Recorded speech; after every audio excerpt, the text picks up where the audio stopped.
All right, so Jake Something has left TNA and signed with AEW, and good for him, man. That's a good spot for him. Like I said, I already talked about it earlier today, so I'm curious what you guys have to say about it. But he debuted. He changed his name to Jake Doyle, which I think is smart. I never really got the name Jake Something. I thought that name was just not creative and kind of came across as a bit lazy, and it was a distraction from how good he really is. And he is really good. He does have some shortcomings as far as promos and some of the charisma type stuff. Like he's got a type of charisma where it's like, oh, I'm a big, strong man. I beat the chest and I growl and I yell and I flex, and and that can get you to a certain level. But you know, in a company like TNA, they're probably not going to be able to put you into too many storylines. And because they're not very creative to do that, right? And I think that he only made it. I'm trying to think like if he was in any actual storylines, and I think maybe one. Everything else that he did was like bump into each other backstage. Let's have a match, right? And that's really all they got out of Jake Something is he would just matches would get booked, and he would go out and he would have a good match, and he would mostly lose, and he did that for 8 years. It was time for him to go. It really was. Now, for all you TNA fans are saying, he would have been better off staying in TNA because TNA would need him more. It's like, no, TNA had him for 8 years and they didn't do a goddamn thing with him, despite the fact that they needed a guy that could work a main event level style, and that's what he can work, right? And promos and some of the charisma stuff be damned. Like if you're really good at your job, you can work around that stuff, right? Like some of that stuff doesn't come naturally to everybody, and maybe that didn't come naturally to him. Where like, we just saw Bear Bronson come in, and Bear Bronson appears to be the replacement for Jake, which is like, I think that's a good replacement, right? I think that's a pretty solid replacement. But with his promo that he did, last week, he told a story with his promo, and you got like depth to his character, and we never got that kind of depth out of Jake, right? Because the company just wasn't creative enough to be able to do that for him. And you kind of have to do that stuff. It's supposed to be a symbiotic relationship, but when you have someone that maybe can't get to that level, you got to figure out a way to get them to that level and tell those stories to get those depth of the character that we already kind of have out of Bear Bronson. Like we got that on day one. And will AEW be able to do that? I think they could if they wanted to. I just don't know that, that's such a big roster and they have a deep bench, right? I don't know if they'll ever get to that point with him, but I like what they did. They brought him in, they put clothes on him, which was nice. Like he's naked Jake is what BQ always called him. And, he's wearing a tank top at least.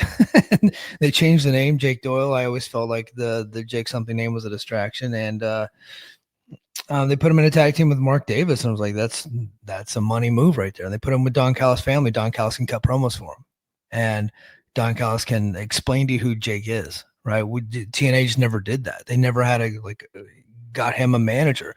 At one point, we thought that was going to be Frankie Kazarian, and then they just dropped the whole thing. Which I think they dropped it because they knew he was leaving. Like now it's gonna, like a few months later, I was like, okay, that's why. Like they started the storyline and they dropped it after a couple weeks because then they got the news that he's probably gone, that Tony Khan was interested. But I'm excited for his I'm excited for that tag team. That's gonna be a real fun tag team. If AEW gets behind him, and as of right now, like indications are that they are gonna get behind him. Like they put him in, they attack Jet Speed, and later in the show they beat up the Young Bucks, right? And so like that's two of the top tag teams in the company that they're already pairing them with. They're not starting at the bottom; they're going right to the top of that division, and that tells me that they really got something. They really think they got something with that team, and maybe they can promote them like the Miracle Violence Connection. Gordy and Dr. Death from All Japan back in the '90s, and WCW, of course. They had a run there, so that's pretty cool. I'm excited to see Jake in AEW. I think it's been a long time coming. He really needed a change. He really needed a new coat of paint. And so we'll see what AEW has to offer him. Now, you're probably going to sit there and say, well, if he doesn't win the world title, it's a failure because all the AEW fans thought that he should have won the world title in TNA. AEW fans are saying that because TNA's roster isn't that deep, right? So they look at Jake and then they see who's above Jake, like he's better than those guys. Now, I disagree. I think that Santana and Nick Nemeth and Moose and those. I think those guys are, as far as what TNA does, right? You could say maybe Jake can do some of the moves better, but I just think like the total package, those guys are better. Like you can send those guys on a press tour and they can get in, they can cut promos, they can tell stories, and they can have good matches. Like Jake can do some of those things, he just can't do all of them, right? And so he had a tough time in TNA, but I think a lot of that was on the creative staff and on the producers and all that stuff. I just didn't think that they had this blue chip talent and they wasted 8 years of his career. Waste is a strong word. Like the guy worked hard, had a lot of really good matches, and he got paid, right? And he chose to come here. Like he left after a couple years. He actually went to AEW before and they didn't do anything with him at the time. He worked some AEW dark matches and then they just like sent him back. And then he came back to TNA under Scott D'Amore regime, and they started to push him, and he ended up having a main event with Sonata. Sonata came over with the IWGP title when he was the champion there from New Japan, and it looked like, hey, we're finally getting behind Jake, but he lost that match, and it's like they never went back to it. They had the Hammerstone tag team. Hammerstone kept getting hurt. They never went back to that. It just seemed like everything just went against that guy while he was in TNA. So hopefully AEW can do better by him. Can do better by him for sure. All right, let's see. I don't know. Jackson says, I don't know. TNA tried to book Jake something, but creative never did nothing good with him except when he had first come back. They put him with Hammerstone and then left, and then he left and it killed it. Yeah, for sure. So you're also working 3 times a month with TNA. It's not life-changing money. Yeah. So TNA, a lot of these guys are getting paid per day deals and they have to supplement their income, with independent deals. So if they can get full-time money, right, instead of 3 times a month, they're getting paid like a full salary with AEW, they're going to go, right? So that makes sense. Okay. What else are we hearing about Jake something? Who else has got some Jake something stuff? I see a lot of Su Yung talk. Guys, she's not coming back. Sorry. Let's see. Alter says TNA never figured out what to do with them. Honestly, good for everyone. Yeah, for sure. TNA dropped the ball on Jake. So I don't know who he pissed off in creative, but his booking never felt right. That's something that I just want to squash right now. I don't think that he made anybody mad. I think that once they realized he was leaving, they just never really got behind him. But I just truly felt like they didn't know what to do with him. And I felt the same way about like Black Taurus when he was there. Like they just didn't know how to book the guy. They didn't know how to book Jonathan Gresham. They tried putting him in storylines, but they just couldn't figure it out. And it made no sense, right? Like, because Gresham's amazing. Taurus is amazing. Jake something is amazing. And for whatever reason, like those 3 guys, huge disappointment.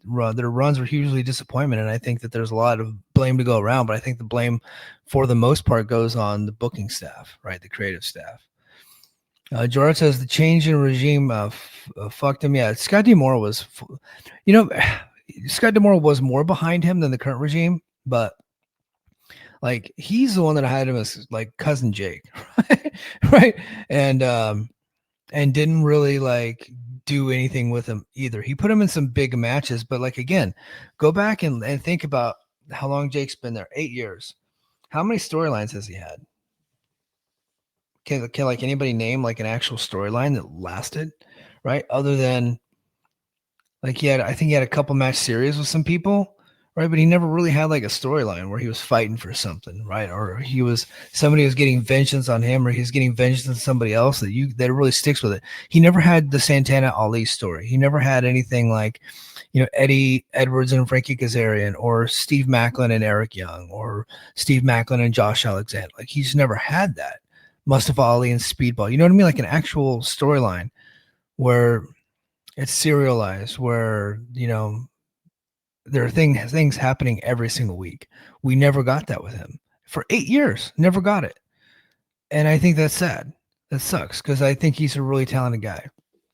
All right. Speaking of really talented guys, Mustafa Ali has re-signed. We don't know for how long. So we got no news on that. He broke the news on Denise Salcedo's show on her YouTube channel, and Gerard and every outlet has picked it up since then. And I think this is a great signing. Again, I went in depth earlier today. I think that Mustafa Ali is invaluable to the company. I think that he should be the world champion at some point this year. You don't re-sign him without making him like a world champion at some point. Mike Santana is great. I love Mike Santana, and hopefully he wins next week and he has a good run. But I think at some point during the summer they need to transition over to Ali. Like nobody in this company works harder in the ring than Mustafa Ali. Nobody. There might be like maybe Leon might be like more spectacular, but like not only bell to bell, but I'm talking about promos and stories and just the thought that goes into the storylines that he has. Like nobody's putting out that kind of content other than him. This guy is tremendous, and everybody that he's worked with has actually looked better like after the feuds are over, for sure. He has been fantastic.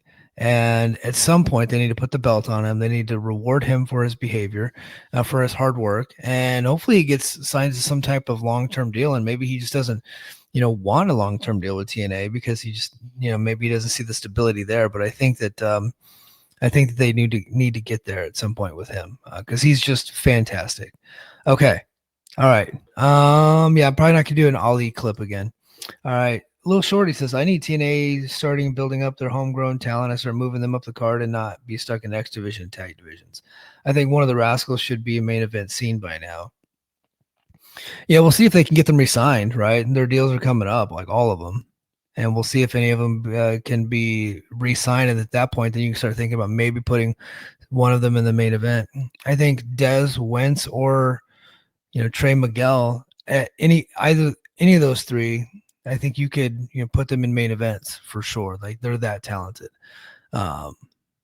Trey Miguel specifically, I think is just super super good. Let's see. EPW, has anyone heard of TNA looking at EJ Nduka? I think EJ Nduka is looking at TNA. So I think he sees that AMC debut and he's he had gotten. He's interesting. He's a guy that's like, I think he's in his late 30s. I think he might be like 36, 37. Former football player, bodybuilder. Just looks the part, right? And has friends. He's friends with Moose and I think in Ricochet and those cats. And he was in NXT. I think he got shit canned for confronting a racist referee. So they shit canned him there. And he went to AEW and they never really got behind him there either. And he left there and he didn't have nice things to say about AEW. And he was an MLW for a while, and I think he was the national champion or something like that. And he did that for a little bit, and that's what got him his AEW gig. And now I think he's working for Booker T. And I just don't know, like, is it him or is it everybody else? Like, why has he not made it yet? And is this guy spectacular? Can he work? Can he talk? Like, I'll be honest, I've seen a little bit of his stuff, but not really enough to form a good opinion on whether or not he's actually good. I just don't know if the guy is any good. And that might be why he's not signed right now. He just might not have it. But I can't sit here and say that that's definitively the case. I just don't know. Right. But what I can tell you is I look at that guy and he looks like a walking bag of money. He looks tremendous. And people like the guy too. Like he's got a lot of friends and they got his back. And so you would think that a guy like that would have a gig by now, but he just doesn't. So I'm curious. I'm curious about him for sure. Let's see. I can definitely see Mustafa Ali in the world title picture. Yeah, for sure. Ali drank pee for entertainment. That's always good. Let's see. Do you think Leon Slater should eventually win the world title before he leaves this year, even if it's like a month title reign? I did try to sell everybody on that one, but look, he's probably leaving more sooner rather than later. So probably not. Is Buddy Murphy still signed to AEW? Buddy Murphy, I believe, is. I think he's hurt. Wardlow's hurt, and Brian Cage is hurt. All three of those guys are hurt. All three of those guys I would love to see in TNA, though, for sure. EJ is 37, possibly too young for TNA to bring in, yeah, for sure. Zilla Fatu is the guy. Zilla's going to be in Dallas next week. That's what he's telling people. So I don't know if I don't know if he's coming to TNA or not. He worked one match last year, and they didn't bring him in. There were some NXT fans chanting his name. He's a Samoan guy, so he's part of the family. I think he might be Umaga's kid, right? I think he's Umaga's kid. But I don't know if that guy's got it or not, to be honest with you. So, but a lot of people seem to be high on him for sure. Let's see. Dobby says, due to 6'8" and ripped, I think he's talking about EJ. Seems good enough in the ring. Should be able to do something with him. Yeah.